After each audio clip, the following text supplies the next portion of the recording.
ప్రముఖ పుణ్యక్షేత్రం అరుణాచలం వెళ్లే భక్తులకు ఆంధ్రప్రదేశ్ రాష్ట్ర రోడ్డు రవాణా సంస్థ శుభవార్త చెప్పింది. పౌర్ణమిని పురస్కరించుకుని అరుణాచలం గిరి ప్రదక్షిణకు స్పెషల్ సర్వీసులను అందుబాటులోకి తీసుకొచ్చింది.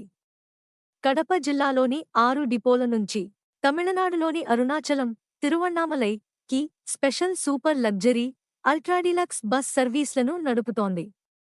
ఈ సర్వీస్లను యాత్రికులు వినియోగించుకోవాలని కోరుతోంది. పౌర్ణమి రోజున అరుణాచలంలో గిరి ప్రదక్షిణ కోసం ఈ సర్వీసులను అందుబాటులోకి తీసుకొచ్చామని కడప జిల్లా ప్రజా రవాణాధికారి పొలిమేర గోపాల్రెడ్డి తెలిపారు. భక్తులు సద్వినియోగం చేసుకోవాలని సూచించారు. టిక్కెట్టు కావాలనుకునేవారు కడప జిల్లాలోని ఆయా బస్సు డిపోలను సంప్రదించాలని చెప్పారు. భక్తులు తమ టిక్కెట్లను ముందుగానే రిజర్వు చేసుకోవాలని సూచించారు.